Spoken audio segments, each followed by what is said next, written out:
నీతిగల నీ న్యాయ విధులను నేను నేర్చుకున్నప్పుడు యథార్థ హృదయముతో నీకు కృతజ్ఞతాస్తుతులు చెల్లించెదను. ఆమేన్. హల్లెలూయా. శ్రద్ధగా నా వైపు చూస్తూ వాక్యం వినండి. ఎక్కువ మర్మం ఏం చెప్పను, సింపుల్ విషయాలు చెప్తాను. ఈ కీర్తనాకారుడు తన కీర్తన రాస్తున్నప్పుడు యథార్థ హృదయముతో నీకు కృతజ్ఞతాస్తుతులు చెల్లించేదను అని చెప్పాడు కదా. ఇప్పుడు నేను అంటున్నాను, మీకు మైక్ వదిలేస్తే సంవత్సరం నుంచి సంవత్సరం ఆఖరి వరకు దేవుడు చేసిన మేలులన్నిటిని బట్టి కృతజ్ఞతాస్తుతులు చెప్తారు మీరు. అవును కదా? ఎన్నో మేలులు చేశాడు, కీడులు తప్పించాడు, ప్రార్థనలు ఆలకించాడు, జవాబులు ఇచ్చాడు. జాషువా ఆయన దింపి అక్కడి నుంచి పడిపోతే ఇబ్బంది, మామూలు కూర్చోబెట్టు.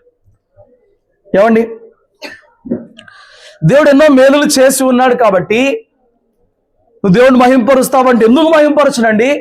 నిజంగా ఈ సంవత్సరం నేను రుణపడి ఉన్నాను ప్రభుకి అని చెప్పని ఆ మేలును బట్టి కృతజ్ఞతాస్తుతులు చెప్తావు కదా. నేను సంవత్సరం అయిపోయింది, కొత్త సంవత్సరంలోకి వెళ్తున్నావు. ఏముండదు, క్యాలెండర్ మారిద్ది అంతే, అంతమించి ఏమి ఉండదు. మనం మారకుండా, మన ఆలోచన మారకుండా, మన హృదయం మారకుండా, మన క్రియలు మారకుండా జీవితంలో మార్పు క్యాలెండర్లు మారినాయనో, బట్టలు మారినాయనో, ఇల్లు మారిందనో, ఇంకేదో మారిందనో రాదు. మార్పు మనలో వచ్చింది, మిగతా దేనిలో రాదు. హల్లెలూయా. అందుకే పరలోక రాజ్యానికి చెప్తారు, మార్పు మనసు దగ్గర మొదలవ్వాలి. నీ జీవితానికి మార్పు అంతా మనసులో ఉంటుంది, మారడం. సో ఏముండదు ఇంకో అంటే దయాకిరీటం ధరింపచేసిన ఆనందమే తప్ప నీలో మార్పు రానంత వరకు 26 కూడా వృధాగా పోయింది. అయితే 25వ సంవత్సరం దయచేసిన దేవుడు 25 చివరికి వచ్చేసినప్పుడు మనము అనుకుంటాము ఊరినే అయిపోయినాయి, ఊరినే అవలా, ప్రతిరోజు 24 గంటలు ఖర్చు పెడితేనే అయినాయి, ఊరికే అవలా, పగల రాత్రి గడిస్తేనే అయినాయి, ఊరికే అవలా అయిపోయినాయి. అయితే మేలులతో పాటు ఇన్నాళ్ళు దేవుని సన్నిధికి వస్తున్న నీవు, ఇన్నాళ్ళు దేవునితో నడుచిన నీవు, దేవుని దగ్గర నేర్చుకున్నది ఏదైనా ఉంటే ఆ నేర్చుకున్నది విలువైనదని, నీ భవిష్యత్తుకు ఉపయోగపడిద్దని, నీ ఆత్మీయ జీవితానికి ఉపయోగపడిద్దని, రాబోతున్న నీ బిడ్డలకు పాఠం నేర్పిస్తానికి ఉపయోగపడిద్దని ఈ సంవత్సరంలో పరిస్థితుల ద్వారానేమి, సందర్భాల ద్వారానేమి, శ్రమల ద్వారానేమి, దేవుని మందిరానికి వచ్చి కూర్చున్నప్పుడు వాక్యం మూలంగానేమి నేర్చుకున్న విషయాలు విలువైనవని, అమూల్యమైనవని, ఏమండి అవి నీకు అనుభవాలుగా మార్చబడ్డాయని దేవుణ్ణి స్తుతించే బిడ్డగా నువ్వు ఏ రోజన్నా ఉన్నావా? అర్థమైందా? పెద్ద పెద్ద మాటలను వాడేసానా? అర్థమైందా? అక్క వినాలి, అర్థమైందా నేను చెప్పింది? నువ్వు మేలుల గురించి మహింపరుస్తున్నావు కరెక్టే. నేను అంటున్నాను, లైఫ్ అనేది చిన్నప్పటి నుంచి కూడా, బాల్యం నుంచి కూడా నేర్చుకుంటేనే, ఏమండి తర్వాత దినముకి మనుగడలోకి వస్తాం, మనుగడలో ఉంటాం నేర్చుకుంటేనే. ఎప్పటికప్పుడు నేర్చుకోవాలి, పడిపోద్ది ముందు నేర్చుకోవాలి. చిన్నపిల్లలు పుట్టంగానే ఎవ్వరు చెప్పగలరు, పాలు తాగడం నేర్చుకుంటారు, పాకడం నేర్చుకుంటారు, కానీ నడవడం విషయంలో కొంత నేర్పించాలి. ఏళ్ళు పట్టుకుని మాటలు కొంత నేర్పించాలి, డ్రెస్సింగ్ స్టైల్ వాళ్ళకి నేర్పించాలి. ఏమండి వాళ్ళ వ్యక్తిగత పనులు, బ్రషింగ్ అయినా, స్థానమైనా, మరేదైనా వాళ్ళకి నేర్పించాలి. వాళ్ళ బాల్యంలో నేర్చుకుంటేనే పెద్ద అయినాక వాళ్ళ వ్యక్తిగత పనులు చేసుకోగలుగుతారు. ఏమండి చూడండి, కొందరు పురుషులు, కొందరు స్త్రీలు చిన్నపిల్లలు ఉన్నప్పుడు వాళ్ళు గారాబాలు చేస్తారు. స్త్రీలకి ఏమో ఇంటి పనులు నేర్పించకుండా, పురుషుడికి కష్టపడే విధానం నేర్పించకుండా వాళ్ళు అట్లా పెంచేస్తారు. చిన్నప్పటి నుంచి రాంది, ఇప్పుడు పెళ్ళైనాక ఎక్కడి నుంచి వచ్చిందండి? రాదు. అప్పుడు నేర్చుకోవాల్సిన వయసులో నేర్చుకోవాల్సిన పనులు నేర్చుకోకపోవడం వల్ల ఇప్పుడు ఇబ్బంది పడతా ఉంటాడు. వెనక్కి తిరిగి చూస్తే అప్పుడు నేర్చుకున్నా పోయేది, ఇక అప్పుడు రాదు నీకు. ఎప్పటికీ నీకు 20 అయితే నీ వెనక్కి రాదు. 26లో కొత్త రెడీగా ఉంది నీకోసం. ఏవైనా కానీ, మేలులైనా అనుకో, సవాళ్ళైనా అనుకో, యుద్ధాలైనా అనుకో, ఎత్తు పల్లాలతో ఉండదని చెప్పాడు ఎప్పుడు కూడా. హల్లెలూయా. సంవత్సరం అంతా సాఫీగా ఉండదు, ఎత్తు పల్లాలుగా ఉంటది. దాని కొరకు ఎత్తెక్కాల్సిన జ్ఞానము, దిగాల్సిన జ్ఞానము నువ్వు గతంలో నేర్చుకుని ఉండాలి. హల్లెలూయా. ఇప్పుడు మేలులను పక్కన పెట్టేసి 25 నీకు ఇచ్చిన అనుభవాలు ఏంటో గుర్తు చేసుకో ఒకసారి, నేర్పించిన పాఠాలు ఏంటో గుర్తు చేసుకో ఒకసారి. జీవితాన్ని బట్టే కావచ్చు, దేవుని దగ్గరైనా కావచ్చు. ఇక్కడ ఈ భక్తుడు అంటున్నాడు, నీతి గల నీ న్యాయ విధులు నేను నేర్చుకున్నాను కాబట్టి, అవి నీతి కలిగినాయి కాబట్టి, న్యాయ విధులు కాబట్టి అవి నేర్చుకున్నందుకు నేను నిన్ను కృతజ్ఞతాస్తులతో మహింపరుస్తున్నానయ్యా అన్నాడు. నేను అంటున్నాను, దేవుడు నీకు ఏదైనా కానీ నాకు ఈ సంవత్సరం దేవుడే నేర్పించలేదండి అనగలిగిన వాళ్ళు ఎవరన్నా ఉన్నారా? మాట్లాడాలి. ఇవి నేను అడగనులే, మీరు ఇంటి దగ్గర రాసుకోండి వెళ్ళిన తర్వాత. ఏంటిది? మేలుల గురించి కాదు, ఏమి నేర్పించాడు దేవుడు నీకు ఈ సంవత్సరం. హల్లెలూయా. చూడండి, నీ జీవితంలో నుంచి నేర్చుకోగలిగావో లేదో, నీ శ్రమల్లో నుంచి నేర్చుకోగలిగావో లేదో, బట్ దేవుని సన్నిధికి వచ్చినప్పుడు దేవుడు నీకు ఎప్పటికప్పుడు నేర్పిస్తూనే ఉంటాడు. అవునా కాదా? దేవుని సన్నిధికి వచ్చినప్పుడు మాత్రం తప్పక ఆయన ఎప్పటికప్పుడు ఏం చేస్తూనే ఉంటాడు? నేర్పిస్తాడు. చూడండి, 119వ కీర్తనలోని ఇదే అధ్యాయంలోనే 73 చదవండి. నీ చేతులు నన్ను నిర్మించి నాకు రూపు ఏర్పరచెను. నేను నీ ఆజ్ఞలను నేర్చుకున్నట్లు నాకు బుద్ధి దయచేయుము. నీ వాక్యము మీద మనకు కావాల్సిన మాట దొరికింది కదా. నీ చేతులు నన్ను నిర్మించినాయి అయ్యా, నాకు రూపు ఏర్పరచిని. నేను నీ ఆజ్ఞలను నేర్చుకున్నట్లు నాకు బుద్ధి దయచే. నేను అంటున్నాను, జీవితంలో నేర్చుకుంటాను, కొన్ని దెబ్బలు పడితే నేర్చేసుకుంటావేమో, కానీ దేవుని దగ్గరకు వచ్చినాక దేవుడు నీ భవిష్యత్తు కొరకైన సందర్భాల కోసం, పరిస్థితుల కోసం నేను సిద్ధపరుస్తున్నప్పుడు దేవుని దగ్గర ఆ విద్యను నేర్చుకుంటానికి, ఆయన ఆజ్ఞను నేర్చుకుంటానికి, ఆయన మార్గం నేర్చుకుంటానికి ఇది కావాలి. ఏం కావాలి? బుద్ధి కావాలి. అందుకే బుద్ధి జ్ఞానం లేని కంచరగాడిదలాగా మీరు ఉండమాకండి అంటాడు. దేవుని దగ్గరకు వచ్చినప్పుడు దేవుడు నాకేం నేర్పిస్తున్నాడు, దేవుడు ఈ దినము నాకేం నేర్పిస్తున్నాడు, దేవుడు నాతో ఏం మాట్లాడుతున్నాడు అనేది నేర్చుకుంటానికి ఎప్పటికప్పుడు మనము ఇష్టపడే వ్యక్తులుగా ఉండాలి. దానికోసం కష్టపడే వ్యక్తులుగా కూడా ఉండాలి. ఎందుకంటే ఏమండి, మీరు చూడండి, ఈ రోజున ఎవరైనా వెనుకటి జ్ఞానముతో, వెనుకటి సామర్థ్యాలతో ఇప్పుడున్న పరిస్థితులను నెట్టుకు రాగలరా అంటే ప్రతి ఒక్కరూ తామున్న ఫీల్డ్లో అప్డేటెడ్గా ఉంటే కానీ పని అవుతాం. మీరు ఎవరినైనా చూసుకోండి, పాతకాల పద్ధతులన్నీ ఇప్పుడు అవట్లా. ప్రతి చోట అప్డేటెడ్గా ఉండాలి, ప్రతి పనికి, ప్రతి దానికి. అలా అప్డేట్ అవ్వకపోతే వాడు వెనకబడిపోతున్న వాడుగా అవుతున్నాడు. అవునా కదా? అందుకే మనుషులు ఎప్పటికప్పుడు తమ స్కిల్ను డెవలప్ చేసుకుంటానికి, తమ సామర్థ్యాన్ని డెవలప్ చేసుకుంటానికి, ఏమండి, తమ ఆరోగ్యాన్ని మెరుగుపరుచుకోవడానికి, తమ జ్ఞానాన్ని వృద్ధి చేసుకోవడానికి ప్రయాసపడుతూనే ఉన్నారు. ఇక్కడ ఈ భక్తులు ప్రార్థన చేస్తున్నారు, నువ్వు నన్ను చేసావు కాబట్టి, నీ చేతులతో నన్ను చేసావు కాబట్టి, నీ రూపం నాలో ఏర్పరిచావు కాబట్టి, అయ్యా నీ ఆజ్ఞలు నేర్చుకోవాలి నేను. నా విచారం ఏంటనంటే, ఈ సాయంకాల సమయాన చాలామంది మందిరానికి వస్తున్నారు, వెళ్ళిపోతున్నారు, కానీ దేవుని దగ్గర ఏమైనా నేర్చుకుంటున్నట్లుగా, నేర్చుకుని దానిని అనుభవ జ్ఞానం సంపాదించుకుంటున్నట్లుగా. ఏమండి, నేను మళ్ళీ చెప్తున్నా, థియరీలో నేర్చుకోవడం వేరు, ప్రాక్టికల్లో ఆ అనుభవాన్ని సంపాదించుకోవడం వేరు. వాక్యం నీకు థియరిటికల్గా ఇవ్వబడినా దాన్ని ప్రాక్టికల్గా నువ్వు అప్లై చేసినప్పుడే, దాని మీద నిలబడినప్పుడే, ఆ వాక్యాన్ని వాడినప్పుడే నీకు ఎంత ఎక్కడో ఉన్నది అనేది ఉపయోగం లేదు, ఆ సందర్భంలో ఎంత నీకు బయటకు వస్తుంది అనేది ఉపయోగం అన్నమాట. హల్లెలూయా. చూడండి, ఈ సందర్భాన్ని ఒకసారి అర్థం చేసుకుంటే ప్రయత్నం చేయండి, మీకు అర్థం అవుతుందో లేదో ఒకసారి చూడండి. 2వ తిమోతి రాసిన పత్రిక, ఇక్కడ ఒక విచారం ఉంటుంది. 2వ తిమోతి రాసిన పత్రిక 3వ అధ్యాయము 5వ వచనం నుంచి కింద కొన్ని మాటలు చదవండి. ఉండియు దాని శక్తిని ఆశ్రయించని వారనయ్యుందురు, ఇట్టి వారికి విముఖుడవై ఉండుము. ఇది ఎప్పుడు తెలిసిన వాక్యమే కదా. అయితే కింద చదవండి. పాపభరితులై, చూడు, పాపభరితులై నానా విధములైన దురాశల వలన నడిపింపబడి. ఎవరిల్లు తెలుసా? సంఘానికి వస్తూనే పాపభరితులై దేని చేత నడిపించబడుతున్నారంట? దేవుని ఆత్మ చేత కాదు, వాక్యం చేత కాదు, సంఘం చేత కాదు. మనం నడిపించాల్సిన ఆ మూడు, బట్ మనం నడిపించాల్సిన దేవుని ఆత్మ, దేవుని వాక్యం, దేవుని సంఘం. మనం నడిపించాల్సింది ఆత్మీయ జీవితంలో. బట్ వీళ్ళు ఏంటంట? పాపభరితులై నానా విధమైన దురాశలు నడిపింపబడి. చూడు, ఎల్లప్పుడూ నేర్చుకొనుచు ఉన్నా సత్య విషయమైన అనుభవ జ్ఞానం ఎప్పుడునూ పొందలేని. నేర్చుకుంటున్నారు తప్ప ఆ వాక్యం విషయంలో అనుభవ జ్ఞానం ఎప్పుడూ పొందలేకపోతున్నారంట. అవివేక స్త్రీలు ఉన్నారంట. సరే, వాళ్ళ ఇంట్లో ఏం జరిగిందో పక్కన పెట్టేస్తే, వాళ్ళు ఎందుకు ఇబ్బంది, వాళ్ళు ఎందుకు భక్తిహీనులు అయ్యారు? వాళ్ళు నేర్చుకుంటున్నారు, కానీ వాళ్ళు అనుభవ జ్ఞానంలోకి రాలేకపోతున్నారు. ఇప్పుడు ఈ విషయం ఏంటి చెప్తుంది, నిన్ను వదిలేస్తే నీకు వాక్యం పట్ల ఉన్న శ్రద్ధ వదిలేస్తే ఒక రోజంతా వాక్యాలు వింటావు, వెరీ గుడ్. అనుభవ జ్ఞానం ఎంత వచ్చింది ఆ వాక్యం విషయంలో? ఏమండి, నీకు అర్థమవుతుందని నేను చెప్పేది? నువ్వు నేర్చుకున్నది అది క్రియలలోకి వచ్చి దాని ఫలితం అనుభవించి అనుభవంగా నీకు ఎంతవరకు వచ్చింది? హల్లెలూయా. చూడు, ఐశ్వర్య తిరుగు, ఈ పిల్లల్ని లేపి నీరు పల్ల మెరుగో నిజం దేవుడు ఎరుగంటే దానికి అర్థమైద్దా? అది ఆ ముఖ్య బట్టి కొట్టింది, ఆ ముఖ్య బట్టి కొట్టింది. బట్ ఇప్పుడు ఏదన్నా ఒక వర్షం వచ్చినప్పుడు మనం పల్లంలో ఏదన్నా పెట్టామనుకో, మనకేం తెలుసు? అది అక్కడ పెట్టే వింటరా నీళ్ళకి అనుభవ జ్ఞానం. ఇప్పుడు మనకు అనుభవ జ్ఞానం వచ్చింది సత్యం విషయంలో. ఏం జరిగిద్ది? అదొక మాట థియరిటికల్గా పట్టుకోవడం కాదు.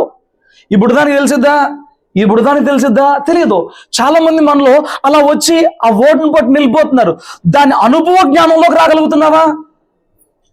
నేర్చుకుంటున్న ఆ వాక్యాన్ని అనుభవించి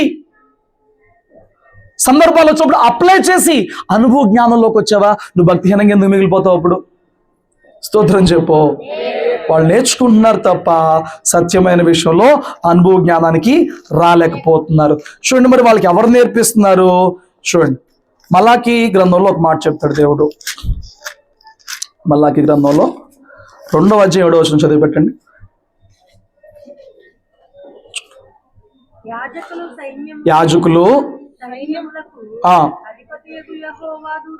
యాజకులు అనేవాళ్ళు సైన్యములకు అధిపతియగు యెహోవా దూతలో, దేవుని దూతలో గనుక జనులు వారి నోట ధర్మశాస్త్ర విధులను నేర్చుకొందురు, వారు జ్ఞానమును బట్టి బోధించవలను.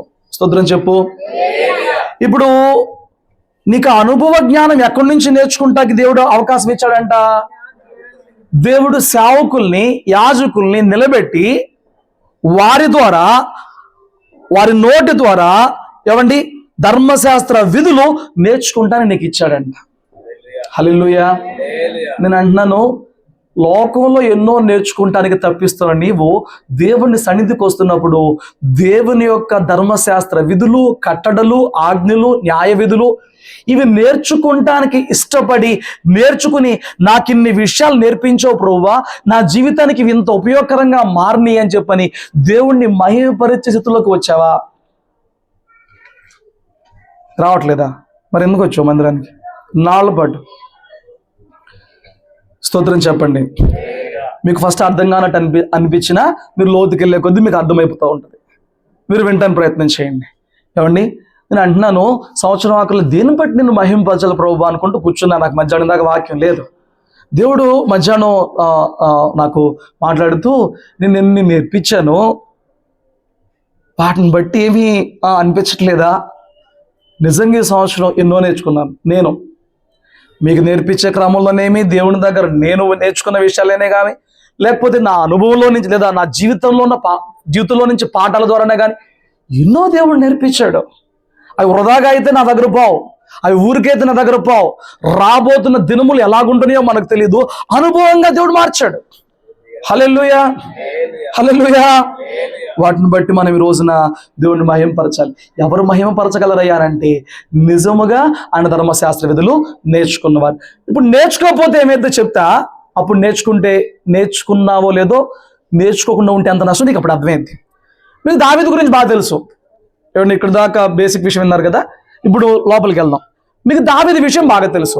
దావీదు చెప్తాడు, నేను మంచం మీద పడుండని వాక్యం ధ్యానిస్తున్నప్పుడు కొవ్వు మీద దొరికినట్లుగా నాకుంది. మంచం మీద కూడా ధ్యానిస్తాడా వాక్యం? మనం ఆ ఫోన్స్ జరిపి కళ్ళు నొప్పులు అయితే తప్ప పుడుకోట్లా.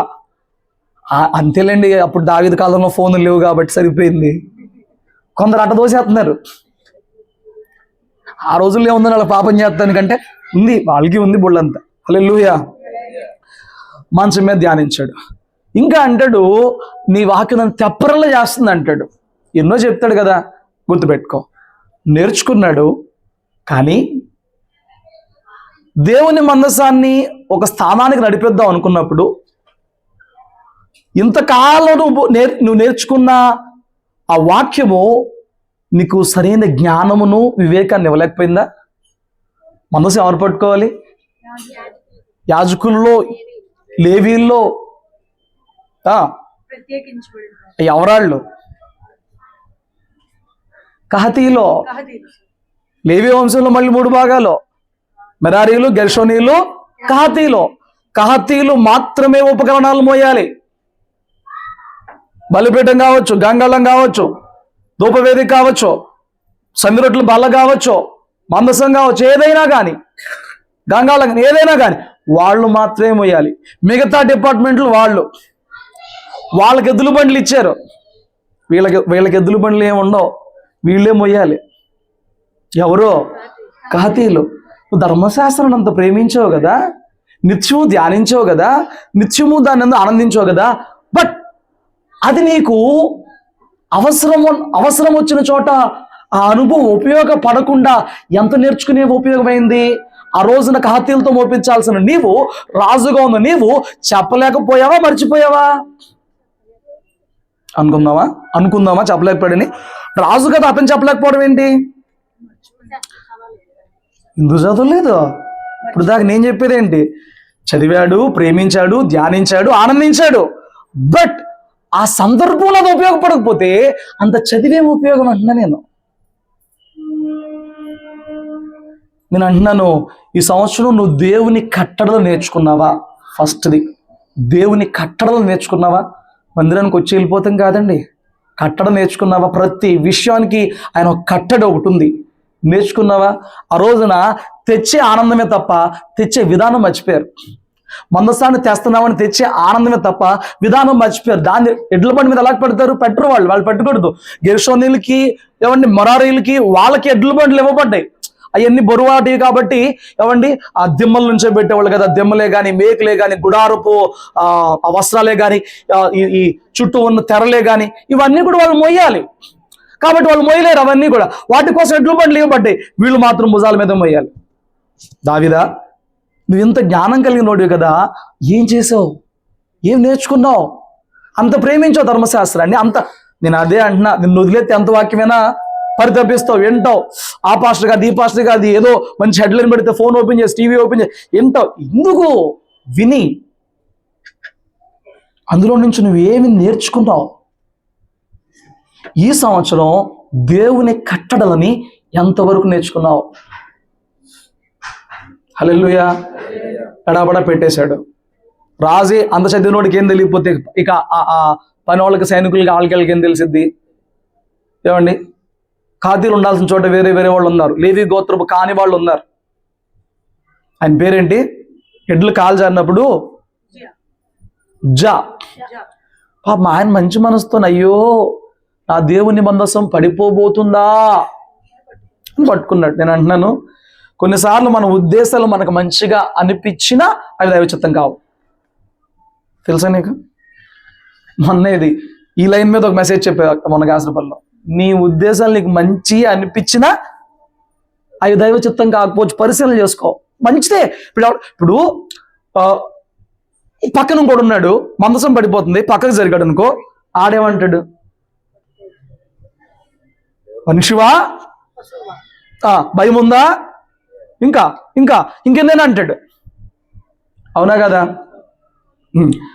ఇప్పుడు అన్నాడు కదా, ఇవన్నీ ఆలోచించుకున్నాడు. దేవుడి మీద ప్రేమో భయమో ఏమో పట్టేసుకున్నాడండి. మంచి ఉద్దేశమే, బట్ దేవుడు తన న్యాయ విధుల విషయంలో పర్ఫెక్ట్గా ఉంటాడు, దేవుడు తన ఆజ్ఞల విషయంలో పర్ఫెక్ట్గా ఉంటాడు. నువ్వు లేకపోతే ఏంటి? ఆయన ఉంటాడు కదా. పట్లుంగానే చచ్చిపోయాడు. దావీదు దిమ్మ తిరిగిపోయి మందసాన్ని వదిలేశాడు. లోపం మందసంలో లేదు, దాని దగ్గర నువ్వు వ్యవహరించిన విధానంలో ఉంది. నువ్వు ఇంత ధర్మశాస్త్రం ప్రేమించావే, ఏం నేర్చుకున్నావు? ఇప్పుడు అర్థమైందా మీకు? ఇంతకాలం మందిరానికి వచ్చావే, ఇంతకాలం వాక్యం విన్నావే, కొందరు ఇంతకాలం ఒక్క ఆదివారం 2 మెసేజ్లు వింటున్నారే. ఏమండి, కొందరికి వారంలో అధికమైన భాగ్యం ఉంటుంది అనమాట. కొందరు బుధవారం, గురువారం, శనివారం, కొందరికి ఉన్న అవకాశం బట్టి అధికంగా పాల్గొంటున్నావే. ఏమి నేర్చుకున్నావు? ఏం నేర్చుకోవాలా? ఇప్పుడు ఆలోచనలో పడ్డారు కొంచెం. స్తోత్రం చెప్పు. సంవత్సరం అంతా కాపాడమని దేవుడు మహింపరుస్తున్నావు కదా, అవునా కదా? రా ఓ మాట చెప్తారా. యెషయా గ్రంథం 26వ అధ్యాయము 10వ వచనం. దుష్టులకు దయ చూపిన వారు నీతిని వారు ధర్మక్షేత్రంలో నివసించిన మహత్యమును ఆలోచింపక అన్యాయం చేయుదురు. సంవత్సరం అంతా దయ చూపించాడు అంటున్నావు కదా, ఆయన రిప్లై ఏంటో చూసావా? దుష్టులకి నేను ఎంత దయ చూపించినా డాష్ వారు నీతిని నీకు ఎందుకు దయ చూపించాడు తెలుసా? నీకు ప్రభువు ఎందుకు దయ చూపించాడు తెలుసా? నీతిని నేర్చుకుంటావేమో అని. హల్లెలూయా. నేను శిక్షించవచ్చు. నీలో భక్తిహీనత లేదా ఈ సంవత్సరంలో? నీలో అవిధేయతలు లేవా ఈ సంవత్సరంలో? ఆజ్ఞ అతిక్రమాలు ఏవి లేవా ఈ సంవత్సరంలో? దేవుని సన్నిధిని, ప్రార్థనను, వాక్యం నిర్లక్ష్యం చేసిన ఏమి లేవా? ఎన్నో ఉన్నాయి. స్టిల్ ఆయనకి దయ చూపించాడు. ఎందుకురా నాయనంటే, నేను దయ చూపించినందుకన్నా ఏం నేర్చుకుంటాడని? నీతి నేర్చుకుంటాడు. బట్ ఆయన చెప్తున్నాడు, దుష్టులైతే వాళ్ళకి ఎంత దయ చూపించినా నీతిని నేర్చుకొనరు. ధర్మక్షేత్రంలో నివసించిన ఏమండి యెహోవా మహాత్మ్యమును ఆలోచింపక అన్యాయం. ధర్మక్షేత్రం అంటే అనుకో దేవుని సన్నిధి అనుకో, దేవుని మందిరం అనుకోపోని, అక్కడ నివసించిన యెహోవా మహాత్మ్యమును ఆలోచింపక అన్యాయమే చేస్తారంట. అప్పుడు దయ చూపించి 25 అంతా కాపాడి 26లోని ప్రవేశపెట్టి నీకు ఎంత దయ చూపించు నువ్వేం నేర్చుకోక నీ కుటుంబానికి తలకాయ నొప్పి అయిపోయి, నీ సంఘానికి తలకాయ నొప్పి అయిపోయి, నీ ఇరుగు పొరుగు కూడా తలకాయ నొప్పి అయిపోయి, ఎందుకండి దేవుడు నీకు దయ చూపించేది? ఎందుకు దేవుడు నీకు దయ చూపించేది? ఇంత దయ చూపించాడని నేను ఓడుతూ నువ్వు బాగానే చెప్తున్నావు కదా, మరి నువ్వేమి నేర్చుకోవాలి?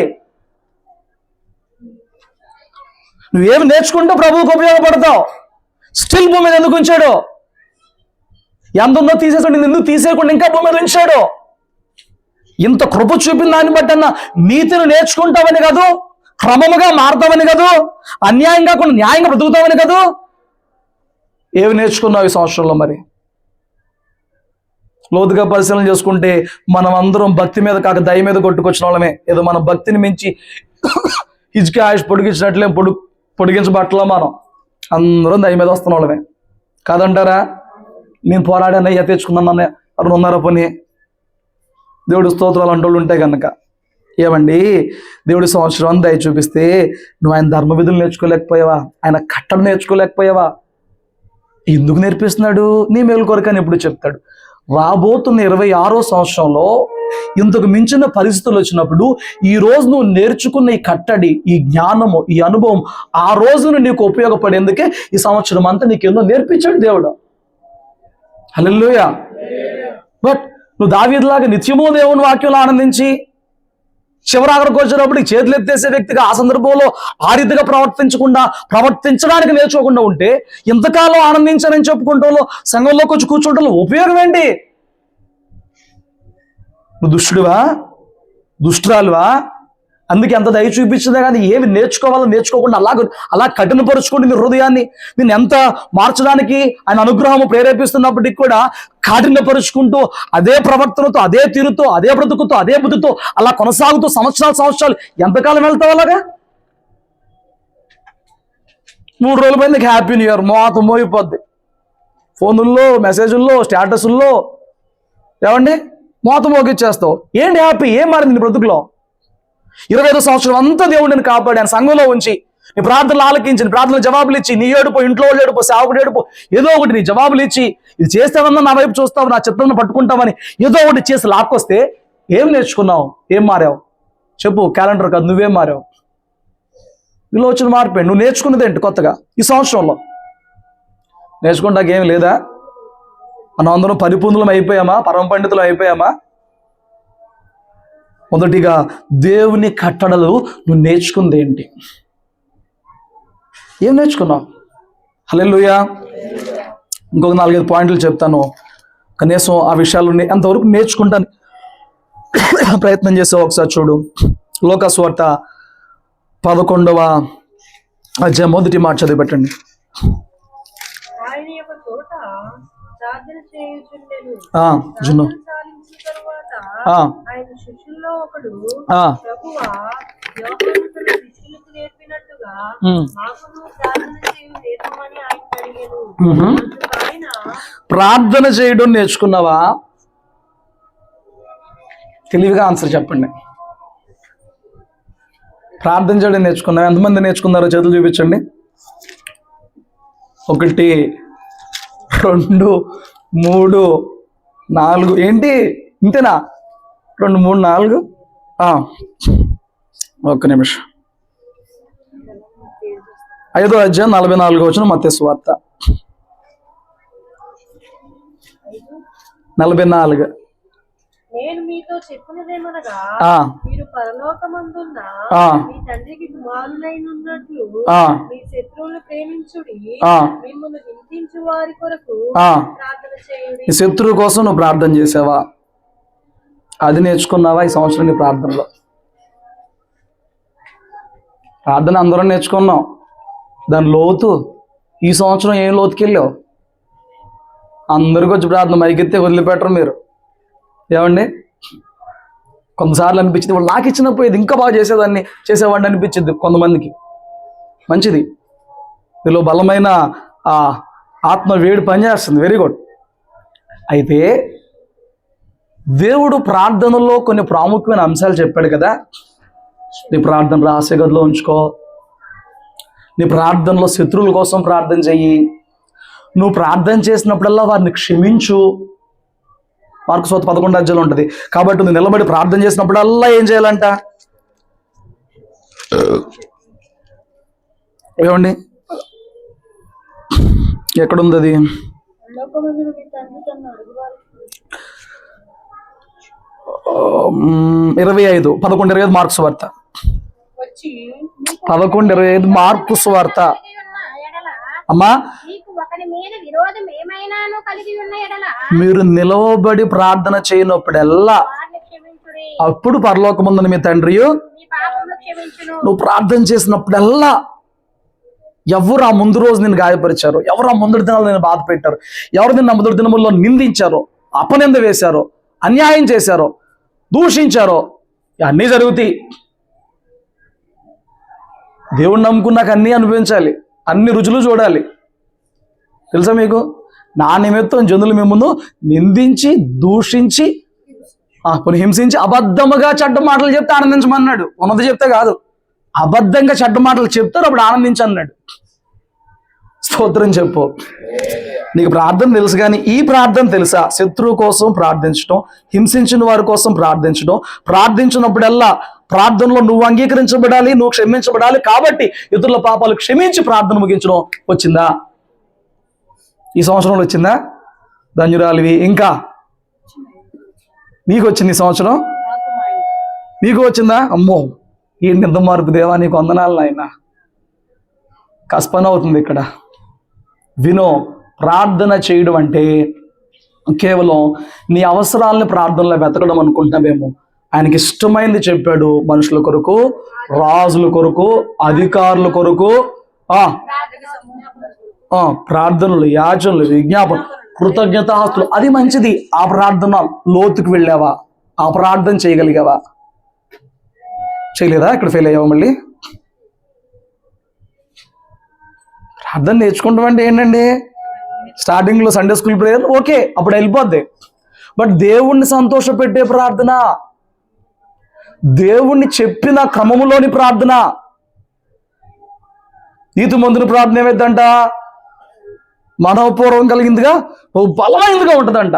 అలా మారాలంటే ఇవన్నీ దాటాలి కదా.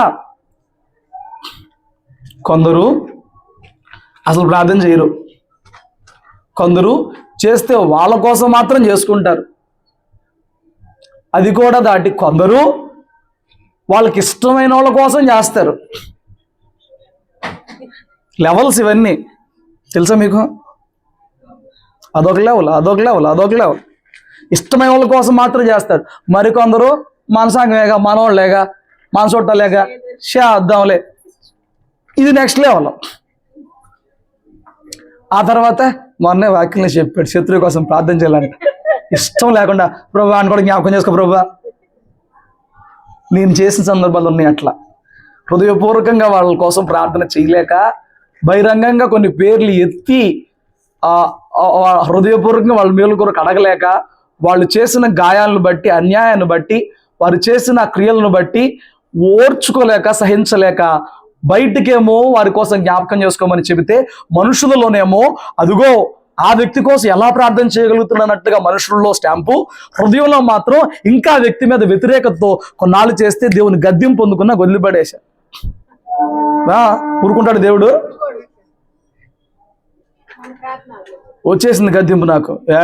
ఏంట్రా ప్రార్థన చేస్తున్నా. బయటికి విజ్ఞాపన చేయాల్సి వచ్చినప్పుడు రాత్రుల పూట మైక్ పట్టుకున్నప్పుడే కానీ, శనివారాలు బుధవారాలు మాకు విజ్ఞాపన చేసినప్పుడే కానీ నాకు అప్పచెప్తే ఏ పేరు మర్చిపోను నేను. వన్స్ నాకు హ్యాండ్ ఓవర్ చేశారా పేరు మర్చిపోను, సమస్య మర్చిపోను, ఎవరి తాలూకు ఆ తాలూకు పెట్టని చేసేస్తాను.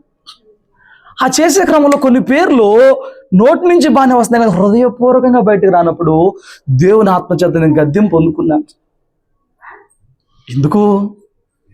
అది ప్రార్థనను నువ్వు మురిసిపోయిన ఆ ఒక్క ఎర్రర్ ఏమండి, నీ కష్టం అంతా ఫెయిల్ అయిపోతుంది, మొత్తం నీ ప్రయాసంతో పాడైపోతుంది. నువ్వు అగ్గిపెట్టి తీసుకున్నప్పుడు 100 పుల్లలు పెట్టి ఒక్క పుల్ల పైన పెట్టేలాగాను మూసుకునిద్దా? ఒక పుల్ల ఆ రెండింటికి పైన పెట్టేలాగాను మూసుకునిద్దా? 100 పుల్లలు బాగానే పెట్టావుగా, ఆ ఒక్క పుల్ల అడ్డొచ్చింది చూడు. అలా నీకు ఆ హృదయంలో కొన్ని అడ్డుపడిపోతే నువ్వెంత ప్రార్థన చేస్తున్నాను అనుకున్నా ఉపయోగం ఉండదు. కొందరు సాక్ష్యాల్లో ఉదయం 4 గంటలు వేసి ప్రార్థన చేస్తా, కొందరు ఏమంటే ప్రార్థన అంశం ఏంటి వీళ్ళు రాలేదండి అన్నమాలు లేరా, ఉన్నారు లేరా, పట్టించుకోండి. అడుగుతుంది 3 గంటలు లేసి ప్రార్థన చేస్తే దేవదూతలు వస్తారంట కదా. మీరులో ఒకవేళ దాన్ని బలంగా నమ్మేవాళ్ళు ఉన్నారేమో, మీ నమ్మకం మీదే, నేను కాదంటలా. నాది మధ్యాహ్నం షిఫ్ట్ అండి, 3ంటికి వెళ్ళా, 11:30కు వదిలేరు, ఇంటికి వచ్చి పొడుదలకి 1 గంట అయింది. ఇప్పుడు నువ్వు 3ంటికి దేవదూతలు వస్తున్నాయి అంటున్నావు, పడుకుంది 1 గంటకి, 3ంటికి ఎక్కడ లేసి ప్రార్థన చేయను? ఎక్కడ చేయను? సరే 3ంటికి లేకలేకపోయా, 7ంటికి లేసా, మళ్ళీ నాకు ఆఫీస్ 10ంటికో లేదా మళ్ళీ మధ్యాహ్నమే కదా, 7ంటికి లేసి ఇప్పుడు ప్రార్థన చేస్తే అంటాడేంటి ప్రభు ఏమన్నా? ప్రార్థన చేయడానికి సమయం స్థలం ఏంటండి? ప్రార్థన చేయడం ముఖ్యం, అక్కడ నీ హృదయం ముఖ్యం, అక్కడ నీ సమర్పణ ముఖ్యం. హల్లెలూయా. సో అక్కడ స్ట్రక్ అయిపోవద్దు, చేసే అనుభవం ఉందా కంటిన్యూ చేయి, నేను నీకు అడ్డుపట్ల. బట్ ఎప్పుడైనా దేవదూతలు వస్తారు. నీ పాదాలకి రాయి తగలకుండా ఎత్తి పట్టుకోవాలంటే వాళ్ళు 3ంటికి వస్తే ఎత్తి పట్టుకుంటారా? వాళ్ళు నిత్యం మన పక్కన ఉంటేనే కదా రాయి కాళ్ళు తగలకుండా ఆపగలరు ఏమన్నా. నిత్యం మన పక్కనే దేవదూతలు ఉంటున్నప్పుడు 3ంటికి మళ్ళీ అదేంటండి? కొందరు అలా పెట్టేశారు. బట్ అంటే అక్కడ మంచి ఉద్దేశం ఏంటంటే మంచి టైం 3 అట్లా లేచిపోయే టైం కాదు, వాళ్ళు మళ్ళీ నిద్రేసే టైం కాదు, స్లీప్ వేసి వాళ్ళు అప్పుడు 7ంటికి పడుకునేవాళ్ళు కదా. వాళ్ళ టైంలో అది మొదలైంది, ఇది వాళ్ళ టైంలో ఆ టయాల్లో అప్పుడు మొదలైంది. వాళ్ళు 7ంటికి 8ంటికి పడుకునేవాళ్ళు కదా, 4 లేచేవాళ్ళు కొడుకు వచ్చేటప్పటికి. 3ంటికి ఏంటంటే అటు నిద్రపోయే టైం కాదు, ఇటు పూర్తిగా లేచిపోయి పనిచేసే టైం కాదు, మనుషులు ఎవరితో ప్రశాంతంగా ఉంటుంది. అలాంటి ఏకాంతంలో వాళ్ళు ఎన్నో మెదులు పొందుకుని ఉన్నారు కాబట్టి మేము చేసే మీరు చేయండి అని చెప్తున్నారు. బట్ ఒక సమయంలో వర్కౌట్ అయిన ఫార్ములా వేరే సమయాల్లో వర్కౌట్ అవ్వాలంటే లేదు, అవ్వకపోవచ్చు. బట్ వాళ్ళలాగా నేను చేయలేకపోతున్నానని చెప్పి నువ్వు కృంగిపోవాల్సిన అవసరం లేదు. ప్రార్థన ముఖ్యం, ఏ సమయమైనా అవ్వచ్చు, విధానం ముఖ్యం. హల్లెలూయా. ఉన్నారా మనలో 3ంటికి లేసి ప్రార్థన చేసేవాళ్ళు? తప్పుగా అనుకోమాకండి, సరిగా అర్థం చేసుకోండి నేను చెప్పే విషయాన్ని. 3ంటికి ఇప్పుడు నేను చెప్పాను కదా అని రేపు నుంచి మానేమాక, చేస్తే చేయి బారలేదు, చేయలేను అనుకుంటే మార్చుకో, ఏమంట దేవుడు నా జీవితంలో ఎప్పుడు 3ంటికి లేసి ప్రార్థన చేయలే. అర్థమైందా? మరి దేవుడు నన్ను ఏమన్నా అంటున్నాడా? నేను ఎప్పుడు లెగితే అప్పుడే ప్రార్థన. మొన్నదాకా 5ంటికి చేశాం కదా, మొన్న 2 నెలలు ఫోన్లో. ఇప్పుడు సలి ఎక్కువ చేస్తుంది కదా, 5:30 లెగుతున్నాం. దేవుడు వింటున్నాడండా. సో అక్కడ మన హృదయం ముఖ్యం. నువ్వు ప్రార్థించినాక నా ప్రార్థన ప్రభు ఆలకించాడు అనే కన్ఫర్మేషన్ ముఖ్యం. నన్ను రోజు గద్దించాడు. అలా కొన్ని వ్యక్తులను బట్టి హృదయం అనీజీగా పెట్టుకోమాక, నేర్చుకో.